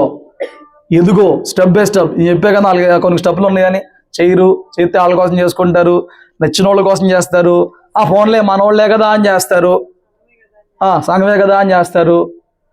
ఇంకా ముందుకెళ్తే ఈ వాక్యంలో సాగు కొట్టేస్తున్నాడు, శత్రువుని కొట్టు ప్రార్థన చేయాలంటే అని చేస్తారు. ఆ చేసే చోట మళ్ళీ హృదయం పెట్టరు సరిగా. నువ్వు ఆ ప్రార్థన నేర్చుకో. వచ్చే సంవత్సరం నీ ప్రార్థన చాలా ఫలభరితంగా మార్చబడిపోతుంది. ఆ అనుభవం లేకే నువ్వు ఎంత ప్రార్థన చేస్తున్నా కొన్ని ఆత్మ సంబంధమైన ఆ ప్రత్యక్షతలను అనుభవించకుండా ఆగిపోతున్నాం. ప్రార్థనలో చాలా ప్రత్యక్షతలు దక్కుతాయి తెలుసా మీకు? ప్రార్థిస్తున్నప్పుడు దేవుడు తన సంగతులను ప్రత్యక్షత అంటే ఒక కొత్త సంగతి చూపించుట, బయలుపరచుట, అంతే ప్రత్యక్షత అనే మాటకు అర్థం. అవి ఎక్కడ జరుగుతాయి నాయన అంటే ప్రార్థనలో. ఆ తర్వాత అదే మనసుతో బైబిల్ రీడింగ్ చేసినప్పుడు ప్రత్యక్షతలు బయటకు వస్తాయి. అలా రావాలంటే నీ హృదయం నిష్కళంకంగా మారాలి, నీ ప్రార్థన చాలా స్వచ్ఛమైనదిగా మారాలి. ఏమండి, మన 2 years బ్యాక్ ప్రత్యక్ష గుడారం గురించి చెప్పినప్పుడు వాళ్ళు ఎన్ని కలిపారండి అందులో, ఆ కొలత ఎలా చెప్పాడు, వాటన్నిటి గురించి మనం ఎక్స్ప్లెయిన్ చేసుకున్నాం. అది ఆయన సువాసనగా వచ్చిందంట. ఆ ధూపవేదిక మీద ఉదయం సాయంత్రం ధూపం వేసినప్పుడు నీ ప్రార్థన సువాసనగా మారాలంటే ఈ లోతుల్లోకి వెళ్తూ ఉండాలి. హల్లెలూయా. ఎప్పుడు ఎవరి మీద ఖర్చుపెట్టి కొందరు శారీరక సంబంధంగా ఉన్నోళ్ళు, అయ్యా అడిగి బుద్ధి చెప్పయ్యా అని అనుచయ్యా, అమ్మా ప్రార్థన చేయకూడదు, మనం చేయకూడదు. ఆయన చెప్తాడులే బుద్ధి, నువ్వు అలా చేయమాక, నువ్వు వాళ్ళ మేలు కోసం ప్రార్థన చేయాలి. కొందరు ఆ కచ్చి తట్టుకోలేక అడిగి బుద్ధి చెప్పయ్యా, అడిగి వద్దు అలాంటి ప్రార్థనలు మంది కావు. ఆమేన్. సంవత్సరం ఈ లోతుల్లోకి వెళ్ళిపోతే రాత్రి అయిన ప్రభువా నేను అలా చేయలేకపోతున్నాను, నాకు నేర్చుకుంటానికి ఆ బుద్ధి నాకు ఇవ్వు అడిగాడే, ఆ బుద్ధి నాకు ఇవ్వని అడుగు ప్రభుని. దేవుడు అడగాలే కానీ ఏ విషయం కోసమే సహాయం చేస్తాడు, పాపం కోసం కాదు. నువ్వు ఎదగాలనుకున్నప్పుడు, మారాలనుకున్నప్పుడు ఏ విషయం కోసమైనా సహాయం చేసేవాడుగా ఉన్నాడు. మూడేమంటనా చూడండి, హెబ్రీయులకు రాసిన పత్రిక 5వ అధ్యాయము 11 నుంచి చక్కగా కొంచెం కింద చదవండి. కిందకి 5:11 నుంచి కిందకి. మేము చెప్పవలసినవి అనేక సంగతులు ఉన్నవి గాని మీరు వినటకు మందులైన వాటిని విశదపరచుట కష్టము. మందులైనందున వాటిని విశదపరచుట కష్టము. కాలమును బట్టి చూచితే మీరు బోధకులుగా ఉండవలసిన వారై ఉండగా దేవోక్తులలో మొదటి మూల పాఠములను ఒకడు మీకు మరలా బోధింపవలసి వచ్చింది. మీరు పాలు తాగవలసిన వారే గాని బలమైన ఆహారం తినగలిగిన వారు కారు. వాక్యం వినడం నేర్చుకున్నావా ఈ సంవత్సరం? అదేంటి నువ్వు అసలే మామూలుడి కాదు, కదిలితే మెదిలితే ఊరుకోవని కూర్చొని అట్టాగంటున్నాగా మళ్ళీ ఎంత నేర్చుకున్నావా అంటావేంటి అనమాక. వాక్యం వినడం నేర్చుకోవడం అంటే నువ్వు ఆశించిన, నువ్వు కోరుకునిన, నువ్వు ఉద్దేశించిన మాటలు కాక ఆత్మలో ఎదగడానికి బలమైన వాక్యం కొరకైన తపనను నేర్చుకున్నావా? బలమైన ఆహారం తీసుకుని జీర్ణించుకోవడం నేర్చుకున్నావా? మన క్రిస్మస్ అవ్వగానే దగ్గరకు వచ్చి భలే చెప్పారయ్యా అంటున్నారు. ఆ ముందు 50 వారాలు చెప్పింది ఇదేం ఇన్ఫర్మేషన్ ఇచ్చాం, ప్రతి వారం కొల్లబొడి చేస్తున్నాం వాక్యంతో, అది ఎట్లా నచ్చిద్ది? ఈ చంప ఆ చంప ఇదోడు అదోడు వాసిపోతుంది వాక్యం వినేటప్పటికి. అది ఎప్పుడు ఈ ఇన్ని వారాలు ఎవడో వచ్చి ఆత్మఫలాలు మొదలెట్టినా కూడా ఎవడో వచ్చి బాగుందని ఎవడో చెప్పలా, ఎవరు చెప్పలే. ఇన్ని వారాల్లో క్రిస్మస్ వాక్యం బాగుందంట. ఎందుకు బాగుంది? ఫస్ట్ 4 పాయింట్లు బాగా చెప్పాం, ఆఖరిలో ఎక్కడ ఎవరి ఇన్ఫర్మేషన్ కొంత ఇచ్చాం అనమాట. మెస్మరైజ్ అయిపోయావు, బాగుందంట. మరి మిగతా 25 వారాల నుంచి ఆత్మఫలంలో దవళ్ళు ఆసిపోతుంది. నేర్చుకోవాలి, అదే బలమైన ఆహారం తీసుకుంటానికి నేర్చుకోవాలి. హల్లెలూయా. పాలేనా విశ్వాసం గుండు, నీ కన్నీరు దేవుడు చూస్తున్నాడు, నీ సమస్యలు దేవుడికి తెలుసు. ఏమండి, యేసు ప్రభు రక్షకుడు, పాలేనా ఎంతసేపు ఈ విషయాలేనా? వీటికి పడిపోతున్నారండి. యూట్యూబ్లో బలమైన లోతైన ప్రత్యక్షత కూడిన వాక్యం చెప్పాడు నాకు చాలా మంది తెలుసు. వాళ్ళ వీడియోస్కి వ్యూసే ఉండవండి. ఆ హెడ్లైన్ ఒకటి పెడతాడు, దేవుడు నిన్ను చూస్తున్నాడు లేదా నీ కన్నీటిని చూస్తున్నాడు ఒక్కడే ఏమండి ఎన్ని వ్యూస్ ఉంటాయో. పాలు కాపాలే దేనికి పోనీ ఎవరు చూడబోదు మనకేంటి. కానీ నేను నా సంగతి చెప్పట్లా, అసలు యూట్యూబ్ నేను విని కూడా మెస్మరైజ్ అయ్యే వాళ్ళు చాలా మంది బలమే నా వాక్యం చెప్పగలిగిన వాళ్ళు ఉన్నారనమాట. అవి మానేసేసి ఏవండి ఆశీర్వాదాలు కదా, నీ కన్నీరు దేవుడు చూస్తున్నాడు వాక్యంలో ఉందిగండి, మన కన్నీరు దేవుడు బుడ్లో పట్టుకుంటాడు అని చెప్పి మళ్ళీ తెలిసి సపరేట్గా ఒక గంట మెసేజ్ కావాలా? నీకు తెలియదు ఆ వాక్యం మాత్రం. కన్నీళ్ళు తిరిగితే సంతోషం పండుకోతావు, ఏడ్చి విత్తుపోవాడు పనులు కూర్చుకుంటాడు సంతోషంగా, బుడ్లో కన్నీరు నీకు తెలిసిందే కదా, కొత్తగా ఏంటి నేను నువ్వు అల్లాడిపోతున్నారండి ఆ వాక్యాల కోసం. జనాలు పల్స్ కని పెట్టేశారు బడా బడా సేవకులు, ఇక తమ్నైల్స్ అన్నీ అయ్యే పెట్టేస్తున్నారు. ఏమండి నీ సమస్యలు పోవాలంటే ఇలా, నీ శ్రమలు పోవాలంటే పెట్టినోడికి తెలియదు ఎట్ట పోతాయో. ప్రభువు తెలుసు కదా, పెట్టినా తప్పించిన మార్గం చెప్పాడు కదా. ఏమండి నువ్వు సోదరులాగా మారడానికి శ్రమలు అన్నాడు కదా. ఈలోపు మహానుభావుడు వచ్చి తప్పించబడాలంటే ఎలా, తప్పించబడకూడదంటే ఎలా చెప్తారా? అయ్యా ఇది ఎదుర్కొంటానికి శక్తి నాకు ఇవంతే అయిపోయింది. హల్లెలూయా. ప్రభు చిత్తం లేకుండా వచ్చినాయి యోబు జీవితంలో నీ జీవితంలోకి. మరి ఆ ఎండింగ్ డేట్ కూడా పెట్టాడు కదా, అప్పుడుదా కోర్చుకుంటుంది, ఇంకేం లేదు. పోవాలంటే ఎలా, నువ్వు పాపం చేస్తే అప్పుడు అది తీసేసుకుపోతాయి. ఇక దాని ద్వారా కాకపోతే నిర్ణయించబడిన సమయం, ప్రతిదానికి సమయం కల్లా ఆ సమయం దాకా వచ్చుకోవాల్సిందే. అది మానేసేసేసి ఈయన ఏదో చెప్పాడు ఆయన ఏదో చెప్పాడు, ఏంటి ఎగబడి జనాలు వెళ్ళిపోతారు అనుకుంటా. ఏముండదు అక్కడ, ప్రతి వారం అదే గొడవ. ఏమన్నా చెప్పారనంటే ఆ అమ్మట ప్రార్థన చేసిన ఆ మేలు జరిగింది, ఈ అమ్మట మేలులతో నువ్వు సంవత్సరం జీవితం గడిపేస్తే పరలోకంకి వెళ్ళడానికి కావాల్సిన సంపూర్ణతో పరిపూర్ణత ఎప్పుడు సంపాదిస్తావు? జీవితం అంతా మేలుతో గడిపేస్తే ఆయన మేలు చేయకుండా ఉండలేడు, మనకు తెలిసిందే కదా. సమకూరి జరిగేస్తాడు తెలిసిందే కదా, వెతికినప్పుడు అన్ని ఇస్తాడు తెలిసిందే కదా. కొత్తదేంటి? ఆయన మహిమేశ్వరుడు ప్రతి అవసరం తీర్చబడింది, కొత్తదేంటి? వీటికి మించి కొత్తదే ఉంది అందులో. నువ్వు దేవుని రాకడ కొరకు ఆయన స్వరూపంలోనే మార్చబడే వాక్యం ఏమన్నా ఉంటే దాన్ని విని పొందుకుంటానికి నేర్చుకున్నావా? దాన్ని విని అర్థం చేసుకుని దానిలోకి మారడానికి నేర్చుకుంటున్నావా? హల్లెలూయా. ఇంటికి వెళ్ళిపోయి సంవత్సరం అంతా నేనే కదా వాక్యం చెప్పింది, క్రిస్మస్ వాక్యం వాళ్ళకి ఎందుకు నచ్చింది? ఏం ప్రభు ఆలోచనలో పడ్డా? అవునా, అన్ని తెలిసినాయా నీకు కదా? విను, నోవా వాడు కట్టాడు, నోవా 120 సువార్త చెప్పడం ఉంది. ఏం సువార్త చెప్పాడమ్మా? జలప్రళయం రాబోతుంది. తర్వాత ఆదివారం ఏం చెప్పాడమ్మా? తర్వాత సంవత్సరం ఏం చెప్పాడమ్మా? మరి వాళ్ళు విన్నారా? కొత్త ఇద్దామని నోవా ఎక్కడి నుంచి తెస్తాడు? నీకు ఎంత కొత్త తెచ్చిన ఇందులోనే కదా. అడిది ఇప్పుడు దాన్ని ఎక్కిస్తాం లోపలికి, నీకు ఎక్కట్లేదు కాబట్టి. పిల్లోడు అంటాడు అదే ఏం లేదు కొత్తది ఇక్కడ, స్తోత్రం చెప్పు, ఎడుదీపు నీదే. కానీ బలమైన వాక్యం నేర్చుకుంటాకి ఇష్టపడి, ఎందుకంటే ఆరోగ్యంలో 2వ వచనం చెప్తాడు. చూడు మొదటి వచనం కూడా, కాబట్టి నిర్జీవ క్రియలు విడిచిపెట్టాలి, మారు మనసు పొందాలి, విశ్వాసం ఉంచాలి, బాప్తీసాలు తీసుకోవాలి, హస్త నిక్షేపణ చేయబడాలి, మృతుల పునరుద్ధానం ఉంది, నిత్యమైన తీర్పు ఉంది. చూడు ఇది ఒక పునాది. ఈ బోధ అంతా ఏంటంట? ఈ బోధ అంతా పునాది. ఈ పునాది మరలా వెయ్యక యేసయ్య గురించి మరలా మూలోపదేశం మాని సంపూర్ణులు అవడానికి సాగాలంటే పాలు సరిపోవు. ఈ సంవత్సరం అన్నా బలమైన ఆహారం పుచ్చుకుని అరాయించుకుంటానికి నేర్చుకున్నావా? ఏమండి ఫస్ట్ అన్ని ఓకే అంట, తర్వాత నాట్ ఓకే అంటున్నారు. ముందు నేర్చుకున్నావంట, తర్వాత నేర్చుకోలేదు అంటున్నారు. దేవుడు ఈ సంవత్సరం అంతట్లో నీకు ఎన్నో బలమైన విషయాలు ఆహారంగా పంపించాడు. నిజంగా నువ్వు పొందుకుని ఉంటే ఆత్మలో బలంగా రాటు తెలిపిన వ్యక్తిగా మార్చబడేది. దానివి వాడివి. కానీ నీకు పాలల్లో ఉన్నంత ఇష్టం బలమైన ఆహారంలో అనిపించట్లా, అరాయించుకోలేకపోతున్నావు.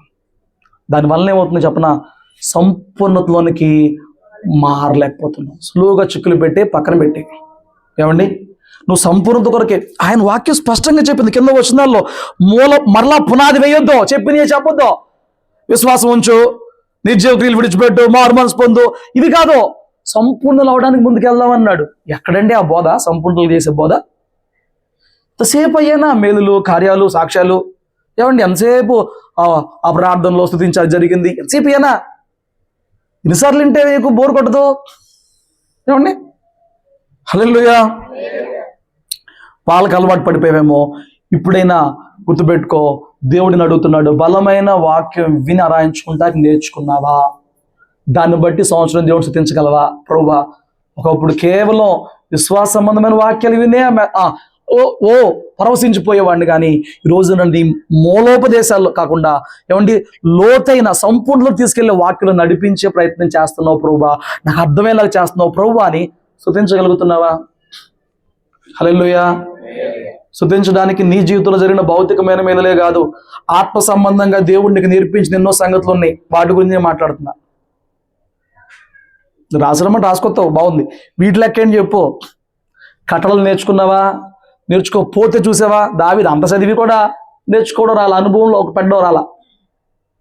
రెండో, ప్రార్థన ఉందా? ఏ ప్రార్థన? ఏ ప్రార్థన? గుర్తింపు కోరని ప్రార్థన, రహస్య ప్రార్థన, శత్రువులు మేలు కొరకు చేసే ప్రార్థన, నేను బాధ పెట్టిన వాడిని హింసించిన వాడిని క్షమిస్తూ చేసే ప్రార్థన, దేవునికి ఇష్టమైన మనుషులందరి కొరకు చేసే ప్రార్థన ఉందా? ఆ ప్రార్థన నేర్చుకున్న ఈ సంవత్సరం అన్నా ఆ పాయింట్ పోయే. బలమైన ఆహారానికి వచ్చావా? ఆ పాయింట్ పోయే. మరి ఏం కావాలి నీకు? ఆత్మీయ జీవితంలో ఏం సాధించావు, ఏం నేర్చుకున్నావు ఈ సంవత్సరం అంతట్లో? స్తోత్రం చెప్పు. చింతించడం మానవీయడం నేర్చుకున్నావా? 4వ పాయింట్, ఈ నేను ఎక్కడ బట్టి కొట్టాల దేవుడు నాకు ఇచ్చాడు నడుకు రాసుకుని వచ్చా. ఒక చోట పేపర్ మీద రాసుకుని ఏం ప్రభు అనుకుంటూ వచ్చా. స్తోత్రం చెప్పు. 4 3 4th పాయింట్, చింతించడం మానేయడం నేర్చుకున్నావా? నేర్చుకోవా? ఎన్నాళ్ళైంది నీ విశ్వాస జీవితం? 7, ఇంకా పైకి వెళ్తే 10, 15, 20, 25, 30, అంత మించి ఉండరేమో అక్కడ సీనియర్ మోస్ట్. మా అమ్మగారు ఇప్పుడు కోటమ్మ గారు 37 ఏళ్ళు అయిందా? అంతే, అది సీనియర్ మోస్ట్. నీకు ఈ సంవత్సరం కొన్ని బాధలు వచ్చినాయి, చింతించావు, ఏమైపోద్దావు అనుకున్నావు, ప్రార్థన చేసావు, చేపించావు, వెళ్ళిపోయింది. నువ్వు అనుకున్నట్లు కాక దేవుడు తన చిత్తానుసారంగా జరిగించాల్సిన మేలు జరిగించాడు. ప్రభువా, నేను అంత భయపడిపోయానో, నువ్వెంత నమ్మలం చేసావా అనుకున్నావు, స్తుతించావు. ఆ అనుభవం నీకు ఏం నేర్పించింది? మరి మానేసావా? నువ్వే చెప్తున్నావు అందులో నుంచి ఏం నేర్చుకోవాలని. దేవునికి ఉపయోగపడే పాత్రగా మారాలంటే అన్ని జనులు వాటి కోసం చింతిస్తారన్నాడు. ఏదైనా కావచ్చు, ఎవరు చింతిస్తారు? అన్ని మనం చెప్పాను చూడు, అల్ప విశ్వాసులు వాటి కోసం చింతిస్తారు అన్నాడు. వాళ్ళు నావలో భయపడిపోయినప్పుడు అన్నాడు, అల్ప విశ్వాసం నువ్వు, అల్ప విశ్వాసులు ఎందుకు భయపడుతున్నారు?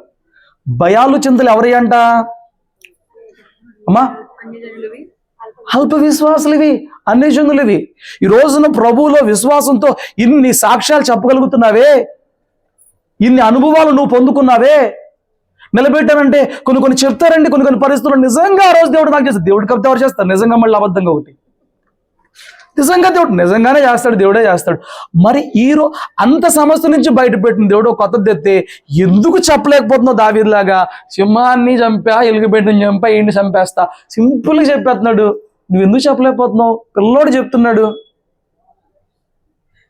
మాట్లాడినావు తెలిసి. పిల్లోడు చెప్పాడు, నేను మన సింహాన్ని చంపా, ఎలుగుబండిని చంపా. ఏంటి ఇప్పుడు? ఆ 40 రోజుల నుంచి భయపడుతున్నాడు చూసి వచ్చి 40 నిమిషాలు అవ్వలేదు, నేను చంపేస్తా అని అంటున్నాడు. ఏంటండి ధైర్యం అంటే? సింహాన్ని చంపానయ్యా, ఎలుగుబండిని చంపానయ్యా. ఇది కొత్తదిగా దానిలో సహాయం చేసింది దేవుడు. కొత్త అయితే పాత అయితే దీన్ని చేయడా? ఎన్నావు, నేర్చుకున్నావు, స్టిల్ ఎందుకు భయపడుతున్నావు? ఎందుకు చింతిస్తున్నావు? 26లో కూడా కొన్ని వస్తాయి, ముందే చెప్తున్నా, గుర్తుపెట్టుకో. రాకుండా ఎవరి జీవితంలో ఉండవు. ప్రతి సంవత్సరం మేళ్ళు కీళ్ళు అన్నీ కలిసిపోయి ఉంటాయి, లేకపోతే దేని రుచి తెలియదు మనకి. అవి వచ్చినప్పుడు ఇన్నిట్లో తప్పించాడే, నువ్వు భయపడిన కీళ్ళేం రాకుండా కాపాడాడే, కృపలో ఉంచాడే, నువ్వు మళ్ళీ భయపడితే ఇంకేంటంటే అర్థం? నువ్వు మళ్ళీ కృంగిపోతే ఇంకేంటంటే అర్థం? నిన్ను చూసిన అన్ని జనులు ఇలాంటి పరిస్థితుల్లో ఈ వ్యక్తికి ఎక్కడి నుంచి ధైర్యం, ఇలాంటి పరిస్థితుల్లో వీళ్ళకి ఎక్కడి నుంచి ఈ యొక్క విశ్వాసం, ఎలా నవ్వుతున్నారు, ఎలా ధైర్యంగా ఉంటున్నారు, ఎలా గడుపుతున్నారు, అది చూసి ఆశ్చర్యపడి కదా నీ భక్తిని వాళ్ళు మెచ్చుకోవాలి. హల్లెలూయా. ఎప్పటికప్పుడు చింతించడమే. నేర్చుకుంటావా? నేర్చుకోవా? నేను ఎంత ప్రయాసతో చెప్తుంటే మానవ రాత్రితో చింతించడం. ఏ రోజు ఏం తక్కువ చేశాడండి దేవుడు చింతిస్తే? చింతించడం వల్ల మూరుడంటే ఎంత? ఇంత నాకు మూరుడు వద్దు, నాకు ఎంత పెరిగినా చాలు, ఎంత పెరిగినా చాలు. నానా మీ చింతంతా ఆయన మీద వేయండి. ఆయన మిమ్మల్ని గురించి చింతిస్తున్నాడు. ఆల్రెడీ ఒక ఆయన అక్కడ చేస్తున్నాడు చింత మన గురించి. డబుల్ పోర్షన్ ఎందుకండి? చేసిందే చేయడం ఎందుకండి? ఆయన మీద వేసేసి గుండెల మీద ఏమండి ఏదో తడిదొప్పటి ఏదో కప్పేసి శుభ్రం పడుకో, ఆయన చేసుకెళ్ళిపోతాడు. తన ప్రియులు నిద్రిస్తూ ఉన్నప్పుడు ఇచ్చేస్తాడు. ఏమవ్వాలి? ఎందుకు చింతించి? ఎక్కువ తక్కువ కాదు, సమస్య తక్కువ కాదు, ఆస్తి ఎక్కువ కాదు, ఎందుకు చింతిస్తున్నావు? చింతించడం మానివేయడం నేర్చుకో. ఎలా నేర్చుకున్నాయనంటే నీ జీవితంలో ఎన్నో చేశాడు కదా. మళ్ళీ అక్కడికి వస్తా. నీ జీవితంలో ఎన్నో చూసావు కదా, ఈ సంవత్సరం అంతట్లో చెప్తావు కదా వదిలేస్తే. నీ కుటుంబంలో, నీ విషయంలో, నీ భార్య విషయంలో, నీ భర్త విషయంలో, నీ బిడ్డల విషయంలో భయపడిపోయి వణికిపోయిన సందర్భాల నుంచి ఇప్పుడు నోటి నిండా నవ్వుతో నింపబడిన స్థితికి మార్చాడే. దాన్ని చూసి ఈరోజు నింపాదిగా ఉండు. అంత భయపడినప్పుడు దేవుడు చూసుకున్నాడు, మనకి దేవుడు చూసుకుంటే నింపాదిగా ఉండు, ధైర్యంగా ఉండు. ధైర్యంగా ఉండే కొద్ది దానికి ముచ్చట పుట్టి ఇంకా నీ పట్ల కార్యం చేయడానికైనా ఇష్టపడేవాడుగా ఉంటాడు. దావీదు వెళ్ళి భయపడితే ఇంకా దావీదులో గొప్పతనం ఏముందండి? మీరు చూసారా? అంత ధైర్యంగా ఉండి అంతమందిని దాటుకుని రాజు దగ్గరికి వెళ్తే రాజు భయపెట్టాడు. అలా అన్నయ్యతో దెబ్బలు తిన్నాడు, చివాట్లు తిన్నాడు. ఏమండి వాళ్ళు దాటుకుని ఎక్కడికి వెళ్ళాడు? ఇప్పుడు అక్కడ దాకెళ్తే దన్నోరా బాబు, ఈ మాట చెప్పినోడన్నా లేడు, చెప్పు శబాష్ రా బేట అన్నాడా? ఏమండి, నువ్వు ధైర్యం కూడగట్టుకునే కొద్దీ నేను అణిచివేసే ప్రయత్నం దుష్టుల ద్వారా జరుగుతూనే ఉంటుంది. కానీ నువ్వు ధైర్యాన్ని విడిచిపెట్టమాక, దానికి గొప్ప ప్రతిఫలం ఉందని వాక్యం చెప్తుంది. చింతకు ప్రతిఫలం ఏమి లేదు, బీపీలు, షుగర్లు, థైరాయిడ్లు అవుతుంది కాదు అయ్యే. కానీ మీ ధైర్యమును విడిచిపెట్టకూడదు, దానికి ప్రతిఫలం గొప్ప బహుమానం ఉందని వాక్యం చెప్తుంది. ఇప్పుడు చెప్పు, చింతపడతావా? ధైర్యంగా ఉంటావా? మాట ఇచ్చేస్తున్నారు, ధైర్యంగా ఉండాలా? ఏం చెప్పేది అది, నువ్వు చెప్తే ఇంక కొత్త ఉంది అందులో. తెలివో అంటే ముందే భయం, రేపొద్దునే ఒక సమస్య వస్తే అక్కడ చింతిచ్చేస్తానేమో. ఏంటి గొప్ప? ఇన్ని జరిగినప్పుడు నువ్వు ఏం గొప్ప నేర్చుకుని 2-3 చూడంగానే రాడు తెలిపోవాలి. నాకు అర్థమైపోయిందండి, దేవుడు చేసుకొని వెళ్ళిపోతాడు, అంతే. అర్థమైపోయింది, అంతే. స్తోత్రం చెప్పండి. ఈ సంవత్సరం అంతట్లో నేను చింతపడిన విషయాలు మీరు ఏమైనా చెప్పగలరా? మీతో గడిపినప్పుడు, మాట్లాడినప్పుడు, సంఘంలో నిలబడినప్పుడు, ఎక్కడన్నా ఏదన్నా చింతపడిన విషయాలు మీరు ఏం చెప్పగలరా? నాతో ఎక్కువ మాట్లాడతావు కదా, ఎప్పుడన్నా చింతపడిన విషయాలు చెప్పగలరా? రూమ్ దొరకట్లేదనా? ఇంకా వాళ్ళు కూడా నీకు అదే మెసేజ్ పెట్టే కదా, వాళ్ళు ఏదో చూసి వచ్చిందంటే ఎక్కువ రండి చెప్పారంట. స్తోత్రం చెప్పు. నేను ఒకటి చెప్పనా, ఆ సమయం వచ్చే వరకు పడాలండి. ఎంత గాబరా పడినా అవుతావు. ప్రతి దానికి సమయం కలదని వాక్యం చెప్తుంది. ఆ సమయం వచ్చినాక నిన్ను ఆపేవాడు ఎవడు? ఆ సమయం వరకు నువ్వు దేవునులు అలా ఓర్పుతో కనిపెట్టి నిరీక్షణగా ఉంటావు చూడు, అదే అసలైన విశ్వాసం, అసలైన భక్తి. ఓర్పుతో కనిపెట్టి ఉంటావు. ఎప్పుడో ప్రభువా, నీ సమయం ఎప్పుడు? యోబుకు 13 ఏళ్ళు పట్టింది. దర్శనం పొందుకున్నాక యోసేపుకు 13 ఏళ్ళు పట్టింది. సంవత్సరాలు పట్టింది. అసలు యోసేపు ఎక్కడైనా చింతించడం కనిపించిందా? అపనింద వేసి జైల్లో పడేసిన రోజునైనా చింతించాడా? ఎందుకు ఈ బతుకు అనుకున్నాడా? నువ్వు ఎన్నిసార్లు అన్నావు ఈ సంవత్సరం? రోజువా? స్తోత్రం చెప్పు, నేర్చుకో. దేవుడు నీకు ఎన్నో ఈ సంవత్సరం అనుభవాలు ఇచ్చాడు కాదంటారా? ఎన్నో ఇచ్చాడు. టక్కన రెప్పపాటులో సందర్భాలను మార్చేసేసి, ఏమండి, దుర్వార్త వింటానేమో అన్న చోట శుభవార్తను తెచ్చి ఎన్నో మార్చాడు. ఇన్ని చూసి నువ్వు ఇంకెందుకు చింతించాలి? నీ పక్షం నమ్మావు కదా, అర్థం చేసుకున్నావు కదా, అనుభవించావు కదా, మానే చింతించడం మానే. ఆమేన్. 5వదిగా, వరముల కంటే ఫలము గొప్పదని చెప్పని నేర్చుకున్నావా? ఏంటిది అది?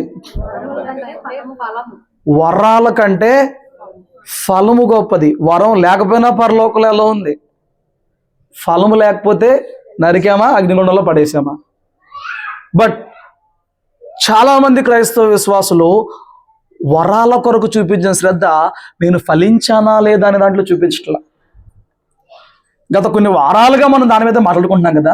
నేర్చుకున్నావా వరం కంటే ఫలం గొప్పదని? స్తోత్రం చెప్పు. నేర్చుకుంటే ఏం మార్చుకున్నావు? దాన్ని కూడా జవాబు చెప్పుకో నువ్వే. నేర్చుకున్నానంటే సరిపోదు కదా. ఇప్పటికి ఎన్నైనా 7 గుణాలు మాట్లాడుకున్నావు. ఇందులో దేనిలో కొంచెం ఉంటాయి, కానీ దేనిలో పరిపూర్ణత లేదని చింతించావు. దేనిని మార్చుకోవాలని ప్రార్థన చేస్తున్నావు, దేనిలో ఎదగాలని ప్రయత్నం చేస్తున్నావు. ఏమండి, వరం లేకపోయినా ఏం పర్లా, దేవుడిని వాడుకోగలడు. హల్లెలూయా. నాకేం వరాలు లేవు, మరి నాకు తెలిసి. దేవుడు వెళ్ళమన్నాడు, బోధించమన్నాడు, చెప్పమన్నాడు, చెప్తున్నాం, ప్రార్థన చేస్తున్నాం, ఏం జరగలేదు, జరిగిపోతుంది. వరాల మీద బేస్ కాదండి. స్తోత్రం చెప్పు. అవసరమైన వాడికి అవసరమైందని ఎత్తాడు. ఓ రోజు దైవజనుడు నా దగ్గరకు వచ్చి చెప్పాడు, నీలో దేవుడు అన్ని రకాల వరాలతో నింపబడిన అభిషేకం ఇస్తున్నాడు అన్నాడు. ఇచ్చాడో ఇస్తాడో అసలు మనకు అది విషయమే కాదు. దేవుని చిత్తం చేస్తున్నావా లేదా? పరలోకం గుమ్మం దగ్గర నుంచి దెయ్యాలు ఎదలగొట్టలేదా, ప్రవచనాలు చెప్పలేదా? ఎవడు నువ్వు? అక్రమం చేయవల్లరా పోండి అన్నాడు. మనము ఏమండి ఎంత వరాలు పొందుకున్నాం, ఎంత అభిషేకంతో ఏమండి జనులందరిలో గొప్పవారు కనబడ్డాం. అది కాదు నా లెక్క, నేను చెప్పుకోవాలి. అది కావాలంటే ఫలం చూస్తేనే లోపలికి ఎంట్రీ. వరాలు చూపించుకుని కాదు. నీ ప్రార్థనలో ఆసక్తితో వరాలు అడుగు. దానికన్నా అధికంగా నీలో ఫలము లేకపోవడం వలన దేవునికి వచ్చే ఉగ్రతను తప్పించుకుంటే కనుకే ఆ పశ్చాత్తాపాన్ని మారు మనసుని ప్రభు దగ్గర కోరు. హల్లెలూయా. ఏం నేర్చుకున్నావు? 7 గుణాల గురించి దాదాపు 22-23 వారాలు మాట్లాడుకున్నాం కదా. ఏమండి, ఏమి మార్చుకున్నావు, ఏమి నేర్చుకున్నావు? వరముల కంటే ఫలములు గొప్పవి. ఫలము గొప్పది. ఫలించమని దేవుడు కోరుకుంటున్నాడు. ఆయన ఆకలి తీరేది నీ ఫలం మూలంగా, వరాల మూలంగా కదా. ఆయన ఆకలి తీరేది నీ ఫలం. రంజూరు చెట్టు చూసినప్పుడు ఫలం కావాలి ఆయనకి. చెట్టు మనుషులు సూచిస్తుంది, ఫలం ఆత్మఫలాన్ని సూచిస్తుంది. ఫలం కావాలి నీ దగ్గర. నేర్చుకున్నావా ఫలం చాలా ప్రాముఖ్యమని? నేర్చుకున్నావా ఫలం లేకపోతే పరలోకం చారనని? నేర్చుకున్నావా ప్రతి గుణము నాలో కావాలని? ఏమండి, ఆత్మఫలములు అని చదువుతారు, అక్కడ లు లేదు, ఫలము సింగిల్ వర్డ్, ఫలమే. ఫలములో 9 గుణాల కలయిక ఉంది. నీకు అర్థమయ్యేలా చెప్పు. 9 తొనలు ఉన్నాయి, ఒకటి తక్కువైనా కాయ పరిపూర్ణం కాదు. అవును కదా? ఒకటి తీసేసి మళ్ళీ అక్కడ పెడితే అట్లాగా దాని షేప్ పోయింది కదా, దాని స్ట్రక్చర్ పోయింది కదా. నేను అంటున్నాను, ఈ సంవత్సరం నేర్చుకోవాలి, వరాలు కాదు ఫలము గొప్పది. నువ్వు ప్రభువుకి ఫలభరితం కనబడాలి. నువ్వు ప్రభు ఎదుట ఫలించాలి. పాత నిబంధనలో ఫలించడం అంటే వేరు, కొత్త నిబంధనలో ఫలించడం అంటే వేరు. అది వేరు, ఇది వేరు. పాత నిబంధనలో ఫలించమని చెప్పినంత భౌతికమైందే. పిల్లలను కను, సంపాదించుకో, విస్తరించు, అంత భౌతికమైంది. కొత్త నిబంధనలో ఫలం అన్న చోట నీ ఆత్మ ఫలమే ప్రభు కోరుతున్నాడు, వరం కాదు. అర్థం చేసుకో, ఫలించు. వచ్చే సంవత్సరమైనా ఫలం లేకపోతే దైవజనుడు ఏమడిగాడు? సంవత్సరం అయ్యా, బాగా తవ్వుతాను, ఎరువేస్తాను, నీళ్ళు పెడతాను, కనిపెడతాను. 1 సంవత్సరం. ఆ 1 సంవత్సరం అయిపోయిందేమో, లేదా 1 సంవత్సరం వచ్చే సంవత్సరం ఏమో, అప్పటికి ఫలించకపోతే నేర్చుకో, నువ్వు ఫలించాలి. హల్లెలూయా. నువ్వు ఫలించుటకు నేర్చుకో, నీ ఫలము నిలిచి ఉండకు నేర్చుకో. ఫలించాలి, ఫలము నిలిచి ఉండాలి. అప్పుడు చాలా బాగుండే ఉండండి. అప్పుడు సంగతి మనకెందుకు బ్రదర్, ఇప్పుడేంటి? ఫైనల్ అవుట్పుట్ కావాలి కదా. ఏమండి, సిస్టంలో వర్క్ అంతా చేసినప్పుడు ఏదైనా కానీ సేవ్ చేసుకుని పెట్టుకోవాలి. కరెంట్ కానీ పోయిందా, ఇప్పుడు నీ దగ్గర మేనేజర్ ఆర్డర్ వచ్చి ఏం చేసేవారు అంటే, ఇప్పుడు దాకా చేశాను అయ్యా అంటే అవ్వదు. చూపించాలి ఒకప్పుడు ఎలా ఉన్నావు, ఇప్పుడు ఫలించిన ఆత్మీయ జీవితంతో ఫలము నిలిచి ఉండాలని కూడా ప్రభు వాక్యం సెలవిస్తుంది. హల్లెలూయా. ఆఖరి మాట నేను చెప్తున్నాను. ఆరే దొరికిన దేవుని దగ్గర నాకు ఈరోజు 6దే కదా. ఇప్పుడు నీవి సంవత్సరం చేసిన క్రియలన్నిటికీ ప్రతిఫలం ఉందని నేర్చుకున్నావా? ఏమండి, అప్పుడు అది నేర్చుకుంటే నువ్వు చాలా విషయాలు చేస్తావు. అవి కూడా ఇప్పుడు వివరిస్తా. టైం ఎంత? నువ్వు చేసిన క్రియలన్నిటికీ ప్రతిఫలం ఉందనే సంగతి నేర్చుకున్నావా? హల్లెలూయా. ఏం నేర్చుకోవాలంట? చేసిన వాటన్నిటికీ ప్రతిఫలం ఉంది. చూడండి, వాక్యం సెలవిస్తుంది ప్రతి చోట. రోమియోలు రాసిన పత్రిక, కొరింథీ 5:10-11 లేకపోతే ప్రకటన గ్రంథంలో వాని క్రియలకు వారికి ప్రతిఫలం ఇచ్చేస్తాను అని చెప్పలేదో ప్రభు? చెప్పాడు. అంటే రాబోయే సంవత్సరం నీ జీవితంలో పొందుకునే మేలంతా దేని అవుట్పుట్ అయి ఉండదు? ఈ సంవత్సరం అంతా నువ్వు చేసిన క్రియల ఫలం అయి ఉంటుంది. అవునా కదా? రాబోయే సంవత్సరం ఏదైనా పొందుకోబోతున్నావు అంటే ఈ సంవత్సరం నువ్వు చేసుకున్న క్రియలే. ఇదే మాట పోయిన సంవత్సరం లాస్ట్ వీక్ కూడా చెప్పా, పోయిన సంవత్సరం లాస్ట్ సండే కూడా చెప్పా కదా. అప్పుడు ఆ సంవత్సరం తెలియక గడిపేసావు, ఈ సంవత్సరం ఎలా గడిచింది. బట్ ఈ సంవత్సరం రాబో కాలం నాకు బాగుండాలని ఈ సంవత్సరం నీ క్రియల విషయంలో ఎంత జాగ్రత్త కలిగి ఉన్నావు, ఎంత జాగ్రత్త కలిగి ఉన్నావు. ఏమండి, జాగ్రత్తనండి. నేను ఇందాడ ఒక మాట చెప్పాను కదా, చింతించొద్దు అనే విషయం చెప్పాను కదా. మన సహనం ఎవరికి తెలియాలంట అమ్మా? సకల జనులకు తెలియాలి సహనం. మనం సహించేది అంటే నీకు దగ్గరగా ఉన్న జీవితాల్లో నీ బంధువులు, నీ చుట్టాల్లో నీకు బాధలు ఉన్నాయని వాళ్ళకి తెలుసు, నీకు అప్పులు ఉన్నాయని వాళ్ళకి తెలుసు, నీకు కష్టాలు ఉన్నాయని వాళ్ళకి తెలుసు, అన్నీ ఉన్నాయని వాళ్ళకి తెలుసు. బట్ నువ్వు ఎక్కడ వాళ్ళ దగ్గర చేయి చేస్తానో, లేకపోతే బాధపడతానో, కుమిలిపోతానో కనపట్ల ధైర్యంగా ఉంటున్నావు. కానీ ఆ కొదువు ఉందని సంగతి వాళ్ళకి అర్థమవుతుంది. అప్పుడు వాళ్ళకి ఏం తెలుసుకుంటారు? ఈ వ్యక్తి సహిస్తుంది. అవును కదా. నీ సహనం ఎవరికి తెలియాలి కదా. నేను చెప్పనా, కొందరు ఏం చేస్తున్నారనంటే వాట్సాప్ స్టాటస్ అని ఒక ఆప్షన్ తెచ్చాడు. ఏమండి, సంతోషంగా ఉన్న అందులోనే, కచ్చిబుట్టి కోపం వచ్చి ఆడుతూ ఏదన్నా మాట్లాడాలన్నా అందులోనే స్టాటస్. నీ స్టాటస్ ఏంటో ఫస్ట్ ప్రభువుకి తెలియాలి, ప్రజలకు నీ సహనం తెలియాలి. ఏమండి, ఇప్పుడు వాక్యాలు కూడా అట్ట పెట్టరండి కొన్నిసార్లు. ఎక్కడ దొరుకుతాయో కొన్ని కొటేషన్స్. అంటే వీడికి ఏదో జరిగింది, వీడు బాధపడుతున్నాడు, సకల జనులకై తెలుస్తున్నాయి. ఏం తెలియాలి? నీ సహనం తెలియాలి. ఏమండి, నువ్వు ఒక వ్యక్తి క్యారెక్టర్ మీదో లేకపోతే ఏమండి ఏదో బలి పెడతారండి. అవసరం వాళ్ళు కూడా ఎప్పుడో మార్చి రంగులు మార్చి అవసరం వచ్చిన మనుషులు మార్చేస్తారు. వాక్యం అదే చెప్తుంది కదా. ఎవరిని నమ్మొద్దు, నీకు అవుకుంటున్న భార్యను కూడా నమ్మొద్దు. ఉషా గ్రంథంలో చెప్తుంది కదా స్పష్టంగా. నువ్వు దాన్ని సెపరేట్గా మళ్ళీ ఎక్కడో తెచ్చి ఎక్కడో పెట్టి, మనం దేవుని బిడ్డలం, మనం దేవుని విశ్వాసలం. హల్లెలూయా. మన క్రియలు ఇతరులకి దేవుని దగ్గరను ఆకర్షించేవిగా ఉండాలి. మన క్రియలు ఇతరులకి ఇబ్బందికరంగా అనిపించకూడదు. ఎప్పుడు కూడా దేవుని బిడ్డల క్రియలు, మన క్రియలు ఒకరిని ఆసక్తి రేపి ప్రభు దగ్గర నడిపించేలాగా ఉండాలి. ఆసక్తి రేపాలి మన క్రియల ద్వారా. హల్లెలూయా.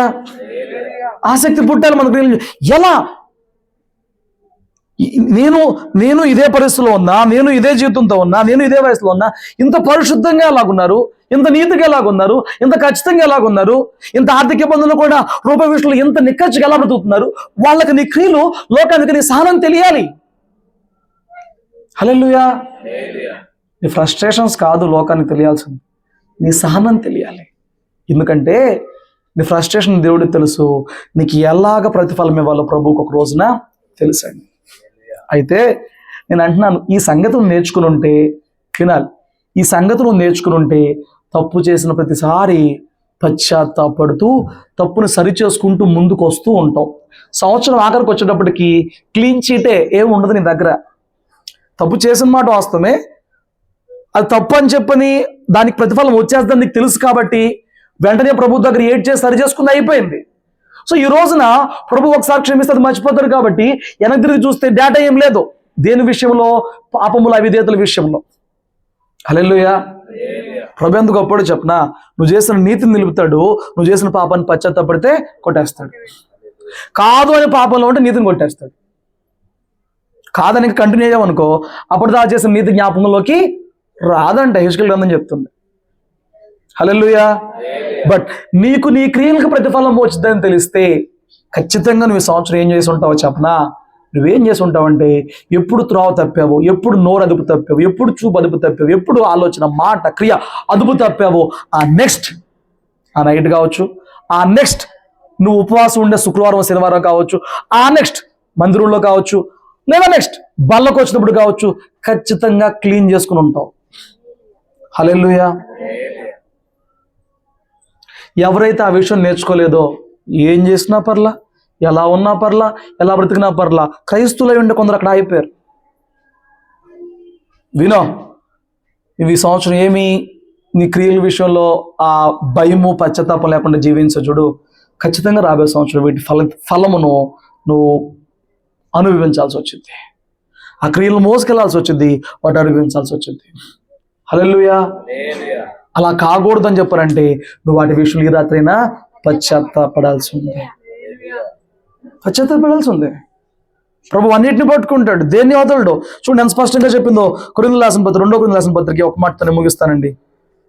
జస్ట్ 1 hour కంప్లీట్ అయింది, ముగిస్తాను. చూడండి 1 కొరింథీయులకు రాసిన పత్రిక 5వ అధ్యాయము, 2 కొరింథీయులకు రాసిన పత్రికలో 5వ అధ్యాయము 10వ వచనం లేదా 9వ వచనం. కావున దేహమందును దేహమును విడిచిన ఆయనకి ఇష్టమై ఉండవలనని మిగులు ఆపేక్షించుచున్నాము.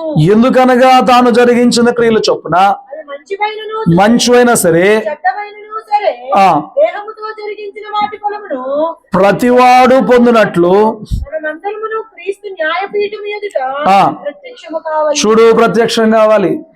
చేసే తప్పని తెలిస్తే కానీ నీతిగా చేయలేకపోతుంటే సహాయం కోరు, సహాయం చేస్తాడు. మన శరీరం మన ఆత్మకి విరోధంగా పోరాటం చేస్తుంది కదా, బలహీనం అవుతాం కదా, ఆ తప్పని తెలుసు చేస్తానే ఉంటాం, ఆత్మ ఒప్పుకోకుండా ఉంటుంది కదా. అప్పుడు నువ్వు ప్రభువునయ్యా, నాకు తెలుసు నీతిగా ఉండాలి, నాకు తెలిసి పని చేయకూడదు, కానీ చేసేస్తున్నానంటే మరుగుగా పెట్టుకుంటే కుదరదు. మనుషులకో, కుటుంబానికో, లేకపోతే సంఘానికో, సేవకునికో మరుగు పెట్టుకుంటే కుదరదు. ప్రభు అన్ని చూస్తున్నాడు కాబట్టి, అయ్యా దీన్ని జయించేలాగా నాకు సహాయం దయచేయి. ఎందుకో ఈ విషయాన్ని నేను అధిగమించట్లేదు అని నిజమైన ప్రార్థన చేస్తే దేవుడు తప్పకుండా ఆ విషయాల్లో నేను సరిచేసి నీతిమంతులుగా మారుస్తాడండి. హల్లెలూయా. జాగ్రత్త. క్రియల ఫలము అనుభవించాలనేది నువ్వు నేర్చుకున్నావో లేదో పరిశీలన చేసుకో. కొన్ని రోజులకి అర్థమైపోద్ది. భక్తులు ఇంకా నువ్వు తొలి దినాల్లో ఉన్నావు కదా, కొన్నాళ్ళు పోయినాక నీవు చేసిన ప్రార్థనలకి, నువ్వు చేసిన పాపములకి ప్రతిఫలం అనుభవించాలి. ఇంకా ఎక్కువ చెప్పాలంటే నీతికి ఫలం అక్కడ దక్కిద్ది, పాపానికి శిక్ష అక్కడ అనుభవించాలి. నిన్ను ప్రభు స్వీకరించాలనుకున్నప్పుడు శిక్ష పెట్టినాక స్వీకరిస్తాడు. హెబ్రీ పత్రిక చెప్తున్న మాట, తాను స్వీకరించి ప్రతి కుమారుణ్ణి శిక్షిస్తాడని చెప్తుంది వాక్యం. కాబట్టి జ్ఞానం కలిగి ఉండు. ఏవి సంవత్సరం నీకు జయించడం అవ్వలేదో ఈ ఆఖరి దినాల్లో 3 రోజులు ఉపవాసం ఉండు, ఏం పర్లేదు, ఉండొచ్చు. ఈ రోజుతో కూడా ఇది అయిపోయింది కదా, రేపటి నుంచి 3 రోజులు ఉపవాసం ఉండు. కృతజ్ఞత తెలియపరచు, మేలును బట్టి తెలియపరచు, నువ్వు నేర్చుకున్న విషయాలను బట్టి తెలియపరచు. ఏమంటే నీ క్రియల విషయంలో కూడా పశ్చాత్తాపడు. ఏవైతే ఉన్నాయో నాకు తెలీదు, దేవుని ఆత్మని ఏది సంధిస్తుందో సరి చేసుకోమని పశ్చాత్తపడు. అవి రాబోయే సంవత్సరంలో కొనసాగకూడదని చెప్పని కోరుకో. ఏమండి, నీతిమంతుడిగా ఉన్నావా? నీ ప్రార్థన మళ్ళా బలంగా మారిద్ది. నీ ప్రార్థన జవాబు ఖచ్చితంగా వచ్చే సంవత్సరంలో రుచి చూస్తావు. నువ్వు అవిధేయతలతో ప్రార్థన చేసావా? దేవుడు పాపులు మనం ఆలకించడం మనకి తెలుసు. అవిధేయతతో ఉన్నప్పుడు అవిధేయత తీసేయమని చేసే ప్రార్థన వింటాడు తప్ప అవిధేయతతో ఉండి మేలు చేయమని చేసే ప్రార్థన ప్రభువు వినడు. హల్లెలూయా. కాబట్టి ఆఖరి దినమున ఒక విషయం గుర్తుపెట్టుకుందాం. లోకంలో ఎన్నో నేర్చుకున్నాం, కానీ ప్రభులో కూడా నేర్చుకోవాల్సిన కొన్ని పాయింట్లు ఉన్నాయి. 6 పాయింట్లు చూసాం. ఒకటి ఏంటంటే ఆయన కట్టడలను నేర్చుకుని వాటిని సరిగా ఉపయోగించాలి. నేర్చుకున్నావా విషయాన్ని? 2, లోతైన ప్రార్థన నేర్చుకున్నావా?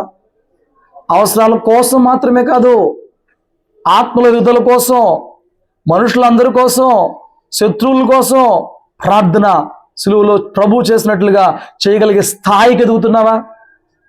3, పాలు కాదు బలమైన ఆహారంతో సంపూర్ణతలోనికి వెళ్ళేలాగా బలమైన ఆహారం భుజించడం, అరాయించుకోవడం నేర్చుకున్నావా?